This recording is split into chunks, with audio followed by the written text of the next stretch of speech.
Aló, aló. Sí, sí. Estimadas y estimados, les damos la bienvenida a la entrega de resultados de la consulta pública y los diálogos sociales que realizamos en el marco del proceso de co-creación de la Estrategia Nacional de Integridad Pública. La participación ciudadana es fundamental para promover el involucramiento activo de todas y todos en el desarrollo de una estrategia anticorrupción que oriente los esfuerzos de nuestro país por los próximos 10 años. Antes de comenzar, saludamos especialmente a quienes nos acompañan en representación de organizaciones internacionales de la sociedad civil y otras instituciones que contribuyen con iniciativas para mayor transparencia y probidad, a las contrapartes técnicas de ministerios, organismos autónomos y asociaciones, a los representantes de las policías y fuerzas armadas, a todas y todos quienes siguen esta actividad por streaming desde las distintas regiones de nuestro país, y por supuesto, a quienes se expondrán durante este evento. David Zavala, analista de gabinete del Contralor General de la República y coordinador de la Estrategia Anticorrupción de la Contraloría General de la República. Catalina Gutiérrez, directora ejecutiva subrogante del Laboratorio de Gobierno. Y Valeria Lubert, secretaria ejecutiva de la Comisión Asesora Presidencial para la Integridad Pública y Transparencia. Es para nosotros sumamente relevante contar con su presencia hoy, y así seguir avanzando y profundizando las instancias de participación para que la Estrategia Nacional de Integridad Pública, mandatada por el presidente de la República, Gabriel Boric, sea una herramienta robusta y eficaz en la lucha contra la corrupción, con instituciones sólidas y un ecosistema de transparencia y probidad que permita recomponer las confianzas en nuestro país, fortaleciendo nuestro sistema democrático. Para dar inicio a esta actividad, queremos invitar a la secretaria ejecutiva de la Comisión Asesora Presidencial para la Integridad Pública y Transparencia, Valeria Lubert, que nos entregará palabras de bienvenida y una visión general de la Estrategia Nacional de Integridad Pública.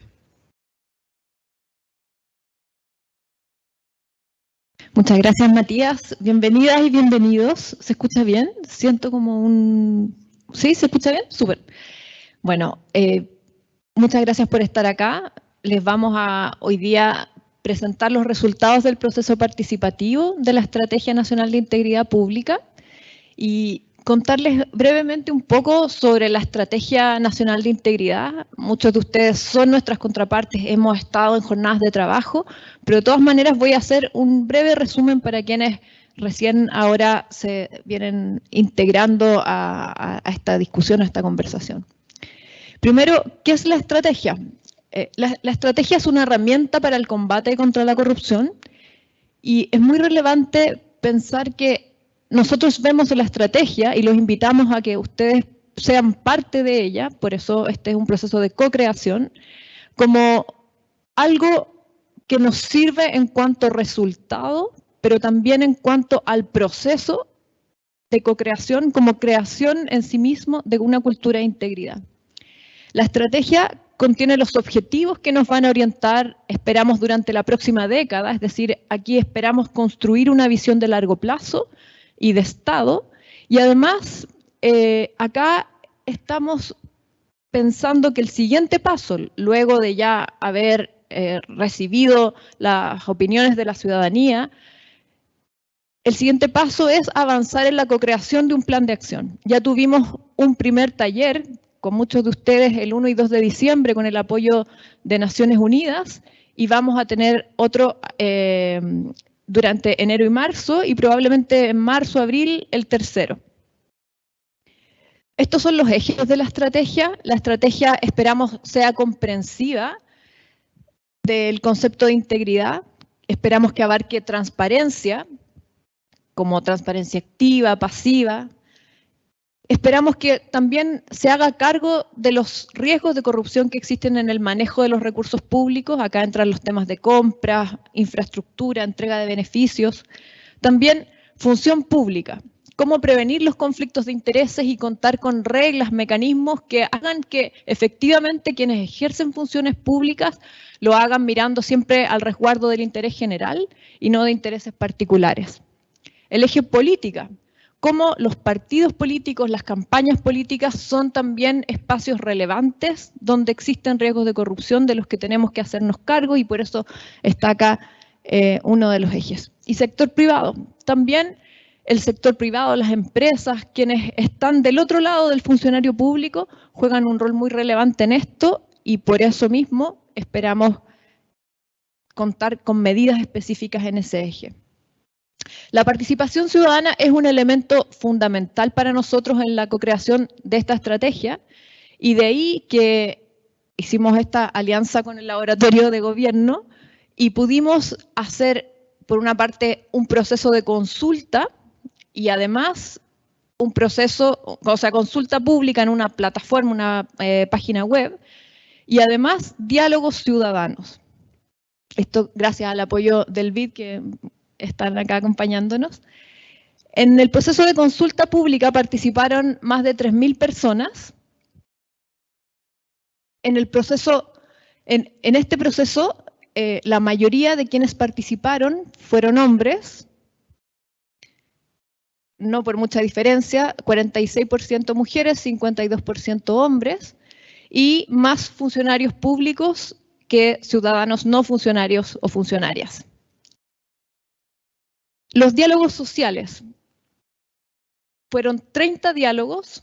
Esto es muy interesante porque en estos diálogos, que son mesas de trabajo, pudimos recabar las opiniones más en profundidad de la ciudadanía y de grupos que fuimos seleccionando en atención a especial interés que reportan, por ejemplo, migrantes, mujeres, personas que viven situaciones de corrupción de manera distinta a la generalidad de la población. Estos diálogos nos permitieron escuchar a 247 personas, donde aparecieron temas muy interesantes que a continuación les vamos a relatar. Los grupos con los que trabajamos fueron pueblos originarios, niños, niñas y adolescentes, personas migrantes, comunidad afrodescendiente, personas con discapacidad, mujeres, personas mayores, personas privadas de libertad y también beneficiarios de beneficios sociales, personas pertenecientes a la población LGBTIQ+, y pymes. Si se fijan, son muchos, es un universo muy grande, pero cada uno de estos grupos tiene especificidad en cuanto a la manera con la que se relaciona con el Estado y la forma en que también vive situaciones de corrupción. Aquí hay algunas imágenes de estos talleres, de estas jornadas que realizamos la Comisión de Integridad Pública junto con el Laboratorio de Gobierno. Esto nos permitió llegar con la consulta pública y estos diálogos, llegar a todas las regiones del país y así también tener una visión más completa de este fenómeno. Aquí están las instituciones que nos colaboraron. Recibimos apoyo de nuestro COSOC, recibimos el apoyo también de municipalidades, de instituciones como Gendarmería, ONGs y también servicios que tienen competencias específicas con estos grupos. Ahora, a continuación, les vamos a relatar los 10 hallazgos claves que encontramos en este proceso participativo. Y Catalina, del Laboratorio de Gobierno, les va a contar sobre el primero. Hola, ¿se escucha? Sí, ahora sí. Bueno, muchas gracias. La verdad es que para nosotros como Laboratorio de Gobierno también fue una experiencia extremadamente enriquecedora poder llegar a dialogar con esta población, con estos grupos de especial interés, dado su riesgo de vulnerabilidad en el caso de situaciones de corrupción. Por lo tanto, estos 10 hallazgos que pasamos a comentar integran la visión de esta consulta más amplia, más general, con esta visión particular, específica, que nos permite también dar ciertos matices en el proceso de co-creación de la estrategia que ya mencionaba Valeria. En esta lógica de 10 hallazgos, el primero que queremos relevar es que básicamente las instancias de participación ciudadana generan un cambio positivo que logramos observar en las emociones de las personas que participan. Básicamente, los espacios de escucha para este tipo de grupos de especial interés son especialmente escasos, ¿verdad? Si bien la participación ciudadana en términos generales está en decrecimiento, en estos grupos de especial interés es incluso más intensivo esa situación. Por eso los espacios de escucha y los espacios de diálogo son especialmente valorados. En este sentido, existen experiencias en Estados Unidos, en Inglaterra, relacionados con cómo sentarse a dialogar, una cuestión tan simple, de alguna manera, a conversar, genera mucho más arraigo social y mucha más democracia deliberativa y participativa. Y para lograr este tipo de hallazgo, lo que debimos hacer fue hacer un diseño especialmente cuidadoso de los diálogos que contemplara una escucha activa, que contemplara un espacio horizontal y con facilitadores y facilitadoras especialmente preparados para poder conversar con los distintos grupos y sus características que eran bastante particulares. En este sentido, lo que vimos fueron emociones de entrada y emociones de salida en los espacios de cada uno de los diálogos. Verán en la primera nube de palabras, que es el inicio, más emociones asociadas a la preocupación, el nerviosismo, la ansiedad. No significa que todos llegaron con una situación así. De hecho, hay emociones asociadas a estar contento, feliz, tranquilo. Sin embargo, cuando vemos el símil ya post-diálogos, la salida inmediatamente de cada una de las experiencias, vemos palabras que no estaban particularmente antes, que es la percepción de agradecimiento, que es la percepción de ser reconocidos y de valorar el espacio que se les dio para ser escuchados. Por cierto que esto imprime no solo un buen hallazgo por ahora, sino también un gran desafío en términos de cómo mantener ese vínculo de participación con las personas que fueron parte de estos diálogos y cómo hacer que estas emociones perduren en el tiempo y no se esfuman en la medida que se acaba esta instancia. Y de alguna manera este hallazgo vemos que, y acordamos con el equipo de la estrategia, que tiene una incidencia en cómo seguir trabajando, que tiene que ver con cómo considerar un proceso de diálogo permanente.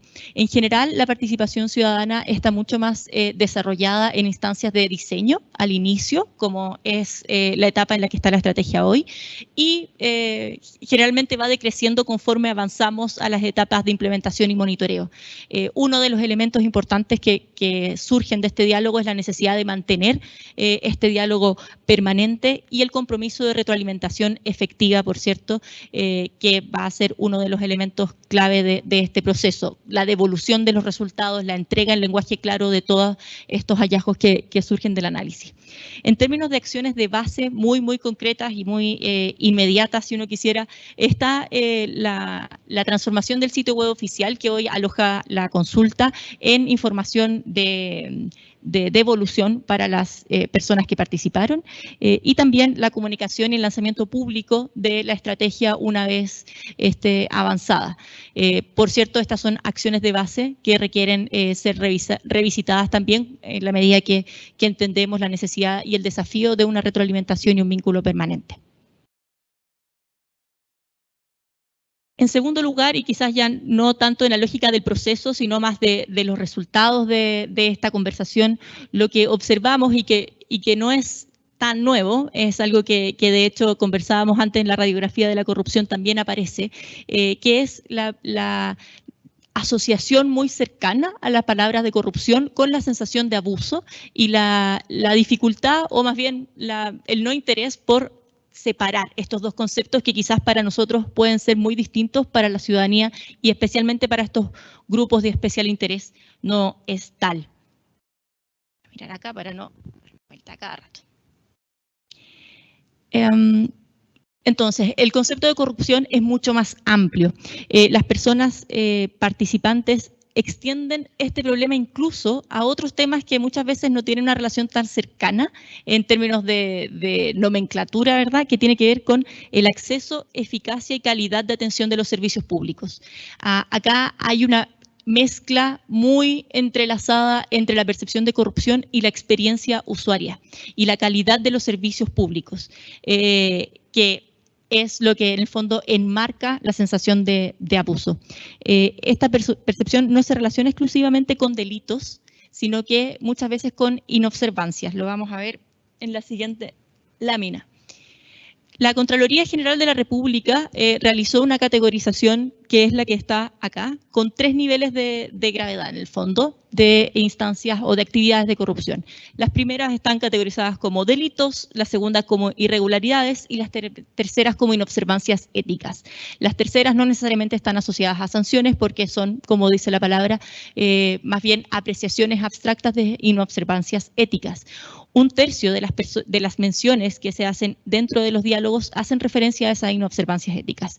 E incluso ciertos grupos de especial interés otorgan mayor gravedad a inobservancias éticas que a delitos propiamente tal. Ese es el caso del grupo de mujeres, de personas privadas de libertad y de personas de la comunidad LGTBIQA+, donde verán los distintos ejemplos a los que las personas otorgan mayor gravedad. Esos ejemplos no dan cuenta de delitos sancionatorios, digamos, sino más bien de inobservancias éticas. Y eso es corrupción cuando estamos en los diálogos ciudadanos. Sí, mejor. Voy a ponerme de pie, porque como para poder mirar la pantalla. ¿Cómo incide esto en la estrategia? Básicamente implica tener una percepción más amplia, ¿verdad? Una estrategia que no solo contemple lo que técnicamente y desde la visión experta es la corrupción, sino también qué es desde los diálogos ciudadanos y qué es desde estos grupos de especial interés que nos abren una puerta adicional a los estudios que ya teníamos en relación a las percepciones, ¿verdad? Hay nuevos alcances que además se cruzan con lo que ya sabíamos sobre la baja tolerancia a situaciones de corrupción que existe en nuestro país. Eso se intensifica acá.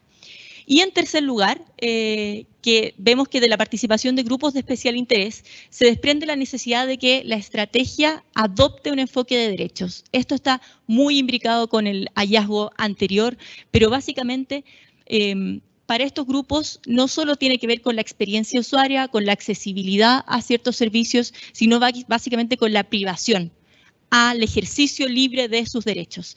Y en este sentido, gracias a esta profundización, fue posible identificar situaciones específicas que no habían sido consideradas originalmente en la estrategia. Es un elemento complementario y que si queremos lograr una estrategia integral y sostenible, tenemos que, por cierto, tener acciones contenidas para dar cumplimiento a los derechos de las personas.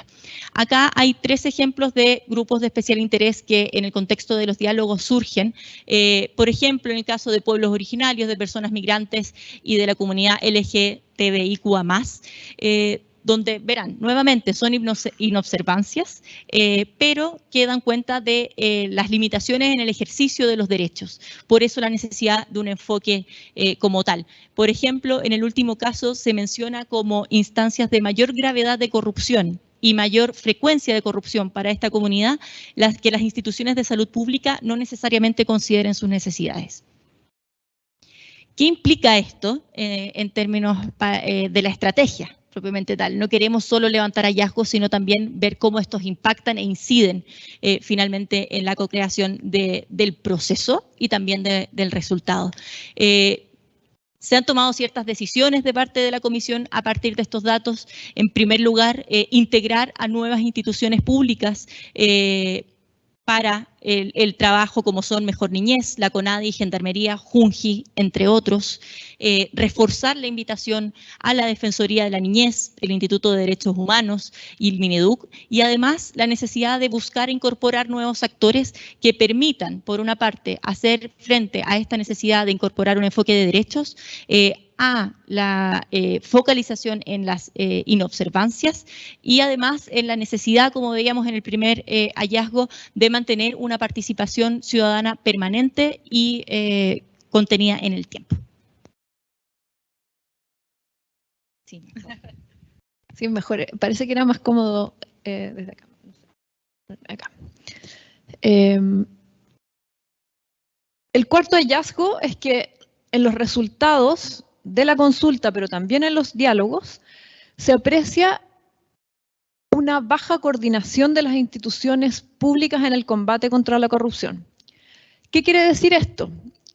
Primero, como contexto, Chile tiene un sistema disperso o difuso de combate contra la corrupción, no hay un solo órgano que coordine, que articule, sino que hay muchas instituciones que tienen competencias específicas en temas con delimitación de sus competencias, sin necesidad de que exista una coordinación. Esto ya lo había señalado la Contraloría en la radiografía de la corrupción del año 2020, y además sobre esto tenemos, hay marcos jurídicos internacionales, está la Convención de Naciones Unidas contra la Corrupción, que en sus artículos 5º y 6º señala específicamente el deber del Estado de adoptar políticas coordinadas y eficaces en el combate contra la corrupción. También tenemos la recomendación de la OCDE del año 2017, que al analizar la estrategia, como al recomendar a los países adoptar estrategias, señala que estas estrategias deben contener un sistema que coordine, que articule a las distintas instituciones del país. ¿Qué es lo que salió en los resultados del proceso participativo? Un 63,9%, podríamos decir un 64% de las personas señaló que las instituciones, señaló estar muy en desacuerdo o en desacuerdo con la afirmación las instituciones públicas trabajan coordinadamente en el combate contra la corrupción. Es un porcentaje muy alto y que si vamos al desglose de funcionarios públicos, ciudadanía en general, es aún más alto para quienes no son funcionarios públicos, pero aún respecto de los que son funcionarios o funcionarias, aún es muy alto. En general, funcionarios tendemos a ser como un poco más positivos o positivas, como autoindulgentes quizás de cómo estamos haciendo las cosas, pero acá igualmente los funcionarios y funcionarias perciben un gran desacuerdo respecto de si existe coordinación entre las instituciones públicas. ¿Cómo incide esto en la estrategia? ¿Cómo esperamos poder procesarlo? Bueno, uno de los objetivos transversales de la estrategia es justamente contar con un ecosistema eficaz y coordinado para el combate contra la corrupción. ¿Qué es lo que estamos haciendo hoy en la estrategia? Tenemos más de 53, para ser exacto, contrapartes de todo el Estado, desde, por ejemplo, Tribunal Constitucional, la Corte Suprema, el Senado, la Cámara de Diputados, también servicios, tenemos las distintas ramas del Ministerio de Defensa, servicios con competencias específicas, todos los ministerios, es decir, estamos haciendo un esfuerzo de coordinación desde el proceso de creación de esta estrategia. ¿Qué es lo que también esperamos que podamos hacer? Es que de acá surjan medidas para suplir en el fondo este déficit de coordinación que se percibe desde la ciudadanía y que en el fondo también se ha dado cuenta desde la Contraloría en la radiografía de la corrupción. Es decir, hay un diagnóstico desde las instituciones, desde la academia, pero también sale esto en esta consulta pública y en los diálogos. El quinto hallazgo es que la construcción de la estrategia debe involucrar a los 3 poderes del Estado. Acá ya no solo pensando como en la coordinación de las distintas partes o órganos con competencias, sino cómo incluir con los estándares que se definan en la estrategia a todos los poderes del Estado, poder ejecutivo, poder legislativo y poder judicial. Y esto es muy clave porque dentro de las instituciones peor evaluadas sale justamente el Poder Legislativo, el Congreso, y también el Poder Judicial. Acá en el gráfico pueden ver dónde están los puntos en rojo en la curva, no sé si lo puedo marcar con esto, no. Pero ahí en el gráfico pueden ver que lo peor evaluado en el fondo son los partidos políticos, enseguida el Congreso Nacional, luego municipios, que podríamos decir, si bien no son el Poder Ejecutivo, podríamos entender que es como la administración, pero estos otros poderes, Congreso y Judicatura, aparecen muy bajos según el índice de integridad percibida. ¿Cómo incide esto en la estrategia? Bueno, nuevamente estamos en el trabajo colaborativo incorporando a representantes que son contrapartes que representan al Congreso, al Poder Judicial. Pero también esperamos que en las medidas, en el plan de acción que podamos elaborar, podamos también nivelar estándares. Es decir, si vamos a pensar ciertas reglas que prevengan conflicto de intereses en compras, por ejemplo, la idea es que no nos quede un flanco y haya algún poder del Estado, alguna institución autónoma que quede como en la sombra, por así decirlo, y tratar de nivelar estándares en todos los poderes del Estado. Y por último, en esta parte, el sexto hallazgo es que las percepciones de microcorrupción se asocian a la gestión municipal. Catalina contaba hace poco cómo existen, cómo estas vivencias de microcorrupción se relacionan con la vulneración de derechos, con no poder acceder a prestaciones, y resulta que esas vivencias se reflejan o se asocian justamente al funcionamiento municipal, porque son justamente los municipios, la institución del Estado a la que primero acuden los ciudadanos para satisfacer alguna necesidad o resolver algún problema. Entonces, la predominancia de la microcorrupción apareció en el levantamiento de casos. Se señala, según las personas participantes de los diálogos, que la microcorrupción es cotidiana, es algo que se experimenta día a día, que también ocurre en la interacción con funcionarios, y estos serían funcionarios municipales principalmente, y que está presente en los distintos sectores con los que se relacionan las personas, tanto sector público, diríamos las municipalidades en este caso, pero también a nivel de sector privado y de organizaciones comunitarias, es decir, fuera de lo estatal también se perciben situaciones de corrupción por parte de las personas. Aquí está el clásico ejemplo que se menciona como el saltarse la fila, el pituto, situaciones de abuso o ejercicio de poder ilegítimo, podríamos decir, por parte de un ciudadano sobre otro, y que eso es también un caso de microcorrupción. El pituto fue una de las cosas que más se mencionaron en los diálogos. Las percepciones de microcorrupción se asocian a la gestión municipal y acá se mencionaron distintas situaciones dependiendo del ámbito. Voy aquí en la lámina referirme al caso, por ejemplo, de las municipalidades. Se mencionaba el tema de personal en las municipalidades, cómo las personas que trabajan en las municipalidades no tienen contrato o en el fondo favorecen a sus conocidos. En el caso de Carabineros y Gendarmería, las situaciones que se mencionaban decían relación, por ejemplo, con el ingreso de celulares a los recintos, con el manejo de beneficios intrapenitenciarios. En el caso del sector privado, los cambios unilaterales de contratos de trabajo. Eso como una situación. Luego, también acuerdos de precios en la feria, como casos de pequeña colusión.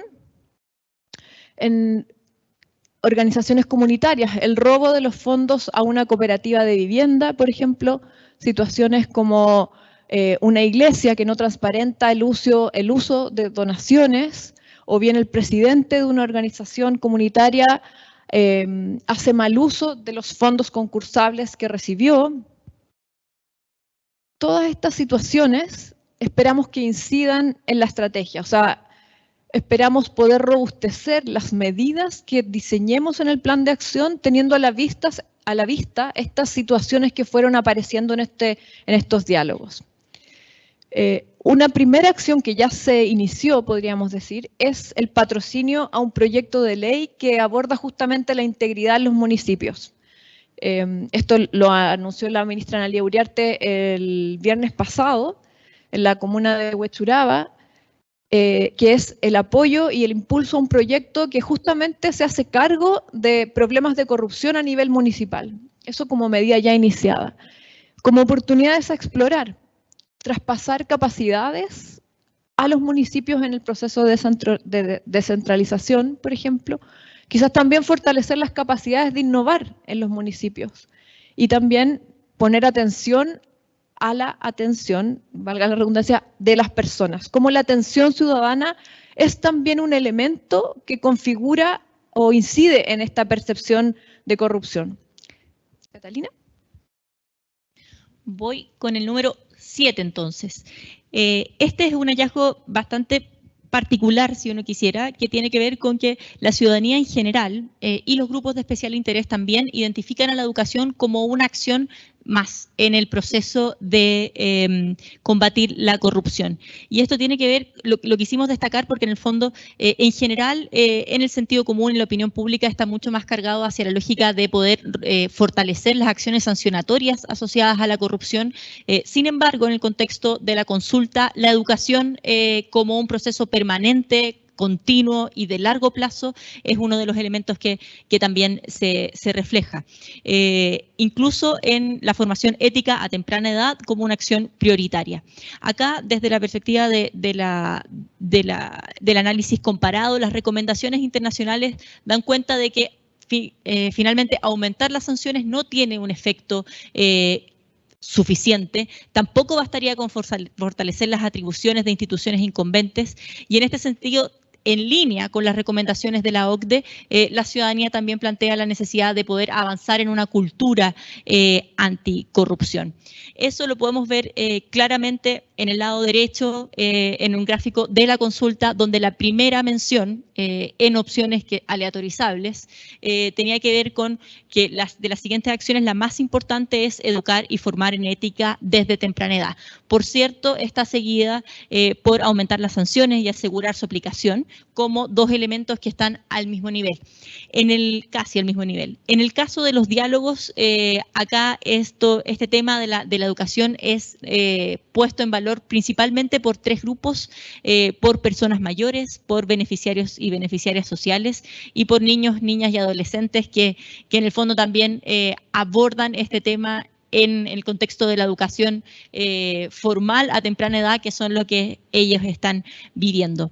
En términos de cómo esto afecta a la estrategia, cómo incide, efectivamente existe hoy un objetivo transversal que habla de la cultura de integridad y que básicamente da cuenta de la necesidad de una estrategia que contempla acciones a corto plazo, acciones de efecto más inmediato, con otros elementos más desafiantes y más de largo plazo, que permitan preparar para enfrentar la vida adulta con un conocimiento suficiente sobre los valores de la integridad pública. Gracias. El octavo hallazgo tiene que ver con la percepción general negativa respecto de los partidos políticos. Los partidos políticos se mantienen al debe en integridad. Acá es muy interesante que entre las menciones de los diálogos aparecen, por ejemplo, casos como Penta, Soquimich, es decir, todavía casos de corrupción que impactaron en años recientes siguen muy vigentes en las conversaciones de las personas.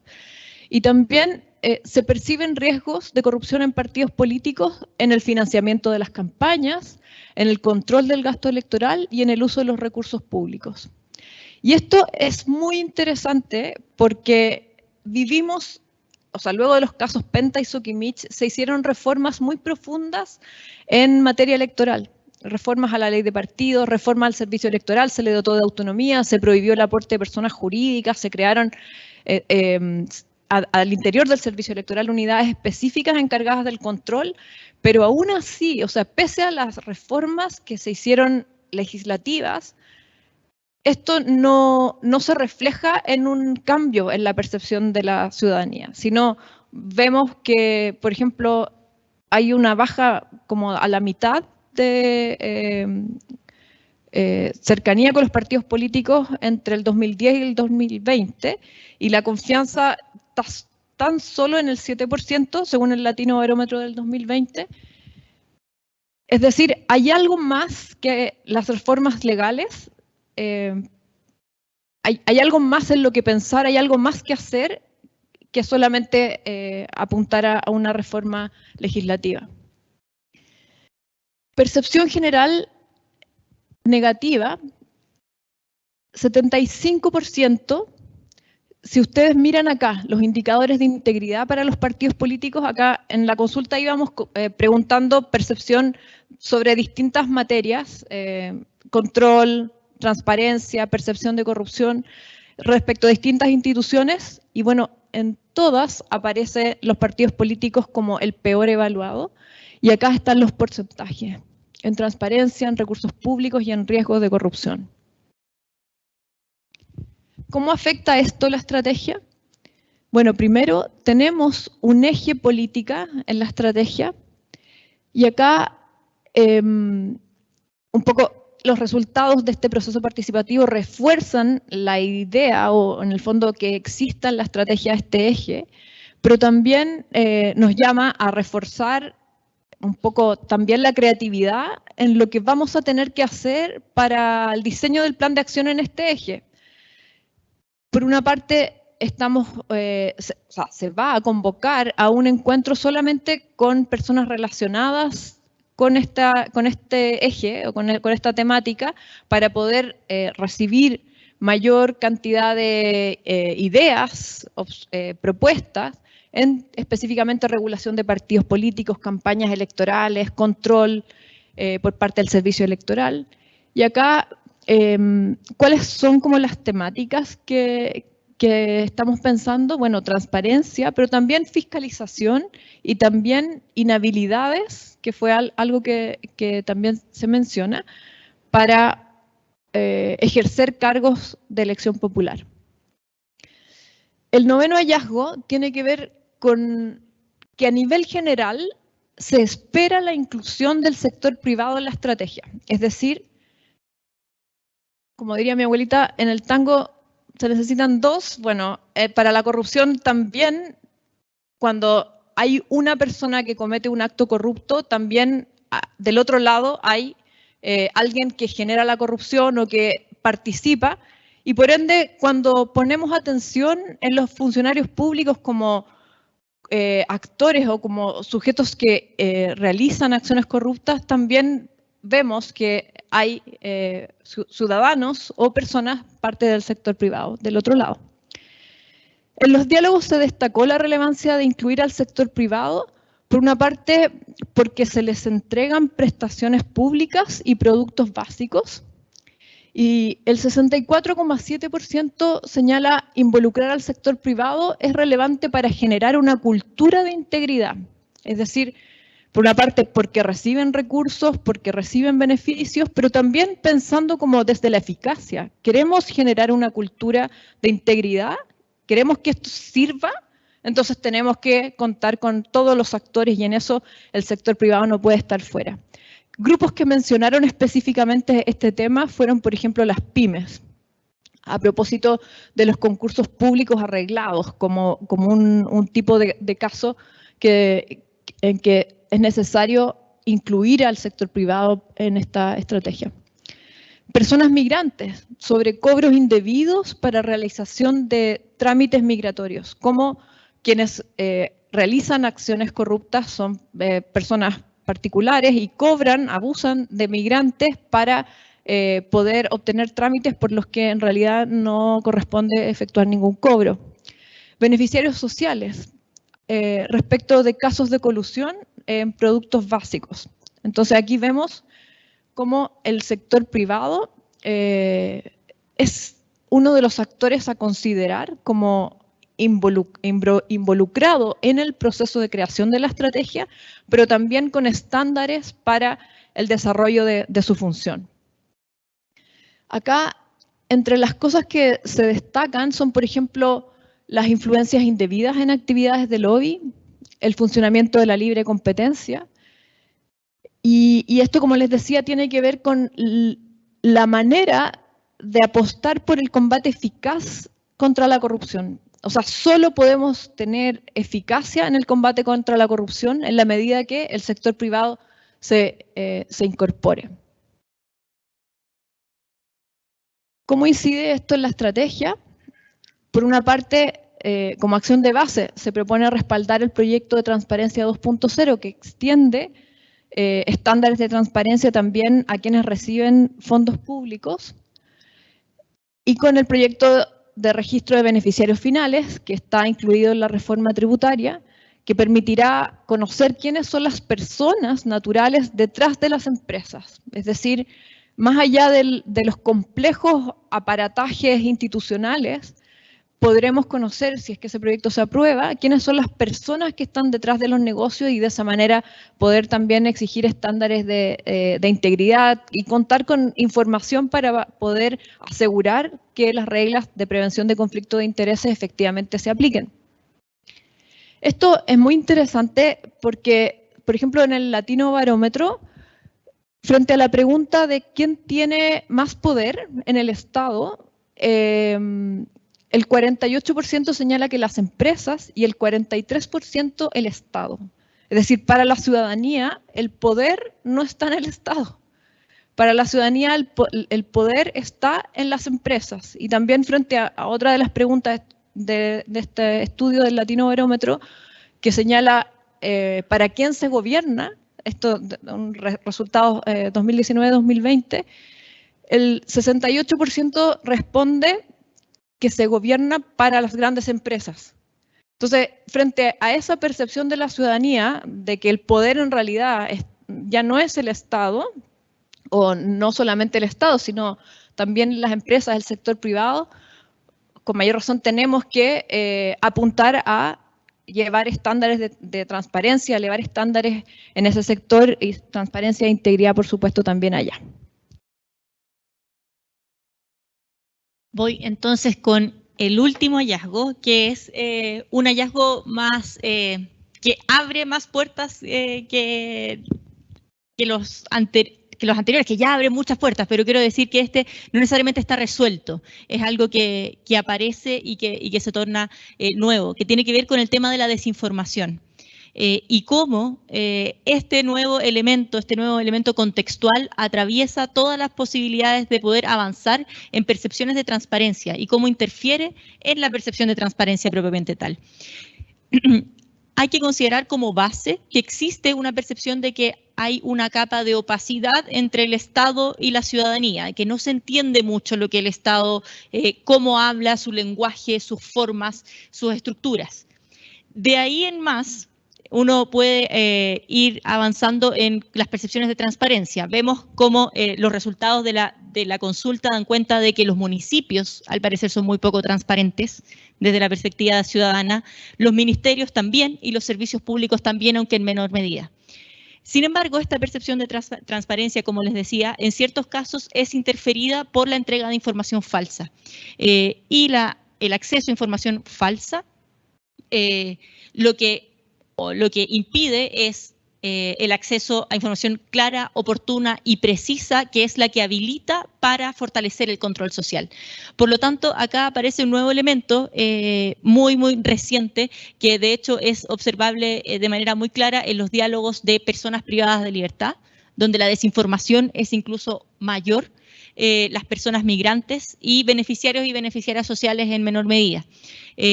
Todo el acceso a noticias falsas o las asimetrías de información, lo que hace es también incidir desde el discurso en plantear que todas estas noticias impactan en mi percepción de cuán transparente, cuán íntegro son los funcionarios y funcionarias públicas y también las instituciones. Afectando, por cierto, también la confianza en las instituciones públicas, que por cierto es uno de los desafíos más importantes en la actualidad. En este sentido, no hay una certeza todavía de cómo afecta directamente la estrategia. Creemos importante poder continuar entendiendo y precisando este fenómeno de la desinformación en su relación con la percepción de integridad, transparencia, corrupción, y asimismo explorar de manera rigurosa, como una puerta que queda abierta, su relación con la confianza de las instituciones, que por cierto se ha explorado, se ha planteado, pero entender de manera más precisa cuáles son las relaciones de causalidad que ahí existen. Dicho esto, queremos plantear una síntesis de los 10 hallazgos. Si se dan cuenta, hemos avanzado desde percepciones más bien amplias de la corrupción, avanzando en la necesidad de coordinación de los 3 poderes, la participación de municipios, de sector público, de partidos políticos, para finalmente dejar esta puerta abierta con respecto de un nuevo tema como es la desinformación y la percepción de transparencia. Eso por nuestra parte en términos de resultados de diálogos y consulta.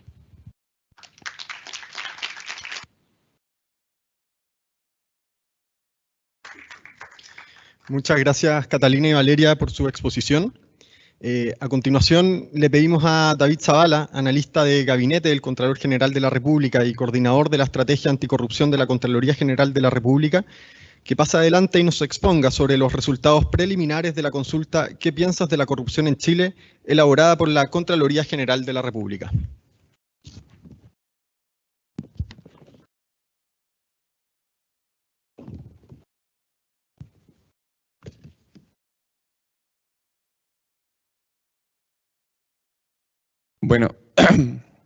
Bueno, primero que todo, muchas gracias por la invitación. Un gusto en saludarle y felicitar, por supuesto, al equipo de la comisión y del laboratorio por el trabajo que han estado llevando a cabo.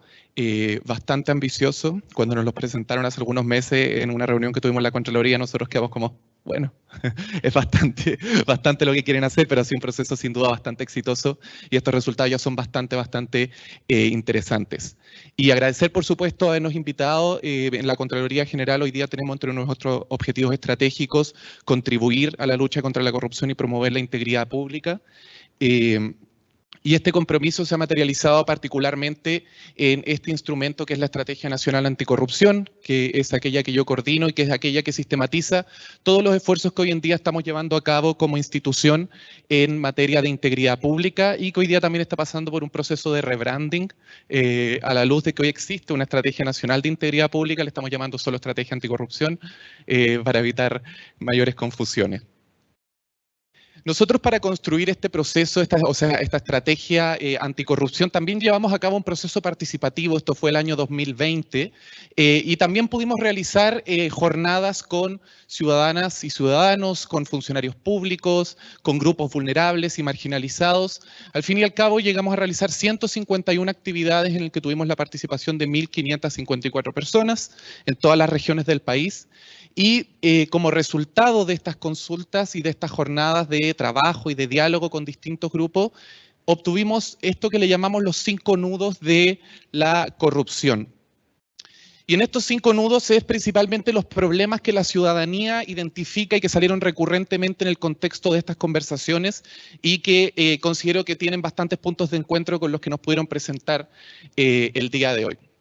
En primer lugar, tenemos la desconfianza en las instituciones públicas. Aquí las personas nos dicen, por supuesto, esto no es un dato nuevo, Chile tiene niveles muy bajos de confianza en las instituciones, pero las personas nos cuentan al indagar en el motivo de la desconfianza que son las irregularidades, los delitos, los que inciden en esta baja confianza en las instituciones. Nos hablan del fraude, nos hablan de la malversación, nos hablan del cohecho, salen a la luz bastantes casos en estas conversaciones de grandes casos de corrupción, pero es muy interesante, y esto se condice con lo que nos presentaron recién, que salen incluso más las pequeñas, las microactos de corrupción o lo que nosotros llamamos las inobservancias éticas. Y las personas los consideran igual de grave en el mismo orden que el fraude o la malversación de recursos públicos. Y aquí las personas que nos dicen cosas como, por supuesto, el pituto, el amiguismo, pero salen bastantes cosas también como que el funcionario o la funcionaria saque la vuelta en el trabajo. Eso salía mucho. O que no fueran eficaces o eficientes, o que el trámite se demorara mucho. Las personas como que tienen una concepción de la corrupción mucho más amplia que la que tendemos a abordar, si pensamos en la Convención de Naciones Unidas contra la Corrupción, que se centra en los tipos penales, los grandes tipos penales como el fraude y el cohecho. Las personas piensan la corrupción desde un punto de vista mucho más cotidiano, y esto es algo que sale también en el proceso que ha llevado a cabo la comisión. Y bueno, la importancia que nosotros le asignamos a estas inobservancias éticas, además de que las personas las consideran en el mismo nivel de gravedad que los grandes actos de corrupción, es que nosotros decimos que las inobservancias éticas, si bien no son delitos y si bien no son sancionables en su mayoría, sí configuran un clima o una cultura permisiva a las faltas a la probidad que al fin y al cabo llevan a grandes delitos de corrupción. O sea, empezamos a correr el cerco de lo que es posible en un sentido negativo y eso termina permitiendo otras cosas. Y aquí lo que siempre conversamos es que si ya empiezo a usar la impresora del trabajo, recursos públicos para imprimir los libros de mis hijos, si ya empiezo a llegar tarde, si no marco a la hora, todas cosas que las personas nos mencionan en esta consulta, ya al final una cosa más y una cosa más y una cosa más y terminamos en grandes actos de corrupción. Por eso también es tan relevante para nosotros centrarse en estas pequeñas inobservancias éticas porque configuran esta consulta. En la conversación también las personas lograron identificar zonas vulnerables, esto nosotros no es algo que preguntamos, pero son áreas que salieron repetidas veces en la conversación, y aquí las personas nos mencionan las compras públicas, la gestión de personas, en particular lo que tiene que ver en el acceso al servicio público. Hay poca confianza desde las personas en los concursos públicos para los funcionarios. La gestión municipal salió repetidas veces, ese otro punto de encuentro, un punto de preocupación para las personas. Las obras públicas y también la asignación de los beneficios sociales salieron bastante como zonas que las personas consideran vulnerables a la corrupción. En tercer lugar está la sensación de impunidad frente a los actos de corrupción. Lo que nos dicen las personas es que denunciar no sirve para nada, que no tiene ninguna consecuencia y que las consecuencias más bien se las lleva el denunciante más que la persona que fue denunciante. Y aquí nos dicen que hoy día la institucionalidad no está al nivel de lo que hoy se requiere y sale bastante el tema de la falta de fiscalización y de la falta de sanción. En cuarto lugar, otro de los puntos que salieron en estas conversaciones fue la desconexión que existe hoy en día entre el Estado y la ciudadanía. Nos dicen que, y por eso creo que es tan valioso un proceso como el que ha llevado a cabo la Comisión con el Laboratorio de Gobierno, nos dicen que el Estado hace una cosa mientras que las personas están pensando en otra, como que nadie les consulta a ellos dónde están las mayores áreas de preocupación, dónde es donde se deberían invertir los recursos o debería estar la atención de las instituciones públicas en materia de corrupción. Se siente esta desconexión, se siente esta distancia con respecto a las instituciones públicas. Y finalmente, y esto nuevamente un punto de encuentro, hay una percepción de descoordinación en la lucha contra la corrupción. Aquí las personas nos dicen, las instituciones deben converger, deben trabajar en conjunto, deben ser efectivas y eficaces, no podemos tener duplicidad de acciones, pero también nos dicen bastante que hay que incluir más actores, y aquí nuevamente sale muy relevado otra cosa que vimos recién, que es el tema de la importancia del sector privado en la lucha contra la corrupción. La ciudadanía en particular también nos dijeron más espacios de participación, por supuesto, más espacios de consulta, de escucha, pero también integrar nuevos actores como la empresa privada en los esfuerzos anticorrupción. Así que al menos en este trabajo de diálogos vemos que esto lo realizamos en el año 2020 y vemos que se mantienen bastante similares los resultados en función de lo que ya pudimos ver. Ahora les quiero contar un poco sobre la consulta pública que nosotros realizamos, que se llama ¿Qué piensa la corrupción en Chile? Son unos pocos datos muy preliminares porque la cerramos muy recientemente, recién empezamos a analizar esto a la semana pasada. Nosotros realizamos una primera consulta el año 2020 junto con este proceso participativo de diálogos y ahora nuestra intención es renovar estos datos cada 2 años. Ahora tocaba la consulta 2022. Esperamos este fin de semana poder lanzar públicamente la totalidad de los datos. Los dejo invitados ahí a verlos. Pero en este caso la consulta tuvo 7.148 respuestas, abarcó todas las regiones de Chile y tuvimos una representación bastante paritaria en cuanto a hombres y mujeres. Quiero destacar de esto 3 grandes hallazgos, que es lo que de momento tenemos. En primer lugar, y esto es algo que también se mencionó, las personas tienen menos tolerancia hoy a la corrupción de la que tenían antes. Está empezando a bajar esa tolerancia. Cuando les preguntamos a las personas qué tan corruptas consideran las siguientes acciones, y les leemos esta lista, este es el porcentaje donde las personas nos dicen 5, es decir, totalmente corrupto. La mayor gravedad es el porcentaje que le estamos mostrando acá.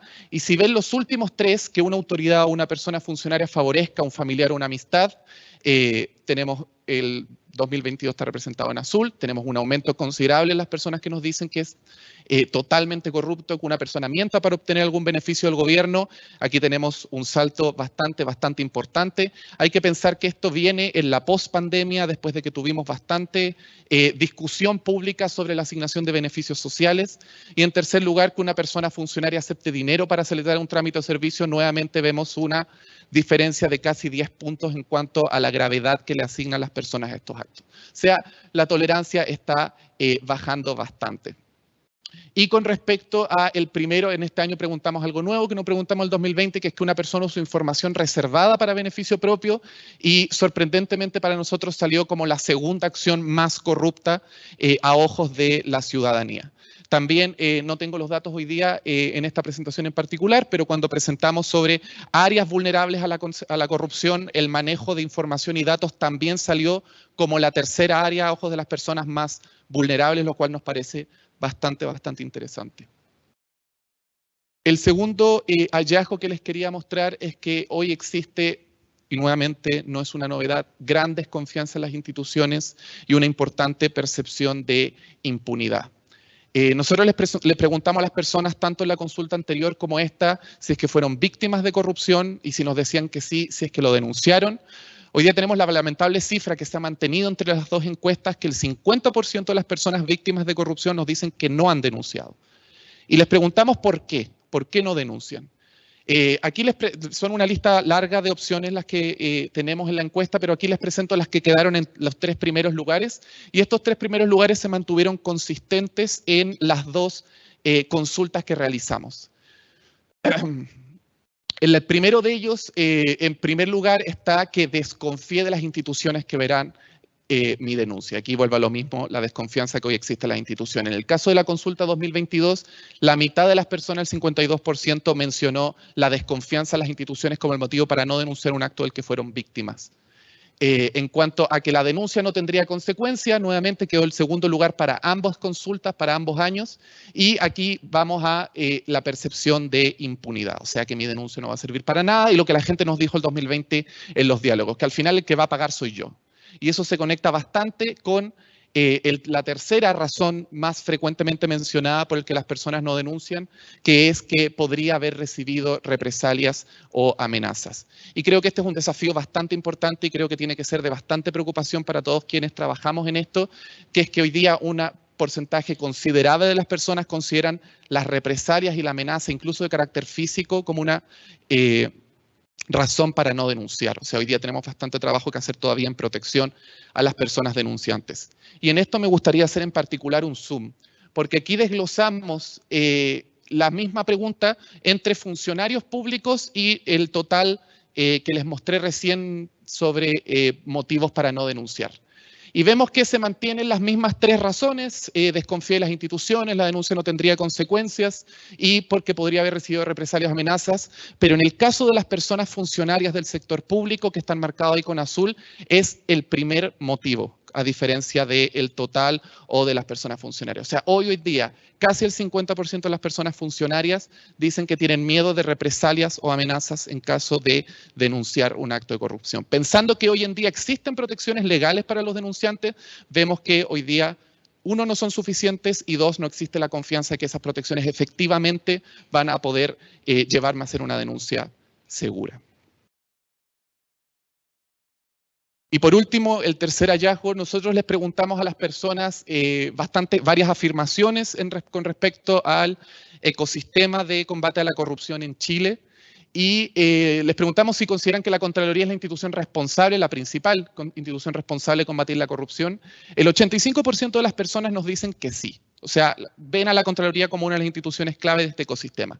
Pero cuando les preguntamos cuáles son algunas de las dificultades que enfrenta la Contraloría para combatir la corrupción, y estos son resultados de este año, el 74,9% nos dice que falta colaboración con otras instituciones. Y aquí volvemos a lo mismo que también ya salió en las jornadas de diálogo que hicimos nosotros y también lo que salió ahora en el trabajo de la comisión. Las personas perciben descoordinación en la lucha contra la corrupción. Este es el segundo motivo más grande de las dificultades que considera la persona, casi el 75%. Entonces aquí falta un esfuerzo institucional a ojos de las personas para que esta lucha contra la corrupción efectivamente funcione.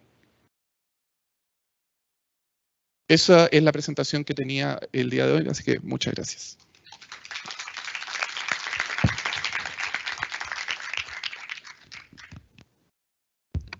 Muchas gracias, David, por tu exposición.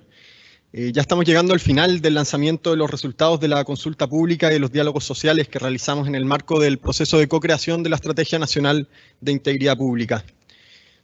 Antes de finalizar, queremos reconocer a las instituciones, organizaciones, fundaciones y municipalidades que colaboraron en la organización y ejecución de los diálogos sociales. Estas son el Consejo de la Sociedad Civil del Ministerio Secretaría General de la Presidencia, Fundación Gerosum, Fundación Guazú, Gendarmería, Instituto Católico Chileno de Migración, Municipalidad de Cerro Navia, Municipalidad de Macul, Municipalidad de Peñalolén, Municipalidad de San Joaquín, Municipalidad de Santiago, Municipalidad de Rapa Nui, ONG 2811, ONG Observa Ciudadanía, ONG Oro Negro, Red de Acción Carcelaria, Servicio Nacional de la Discapacidad, Servicio Nacional del Adulto Mayor, Unión Nacional de Pequeñas y Medianas Empresas. Agradecemos a todos y todas quienes nos acompañaron el día de hoy. Para quienes quieran conocer más sobre la Estrategia Nacional de Integridad Pública, los invitamos a revisar el material que está disponible en www.consultaintegridad.gov.cl.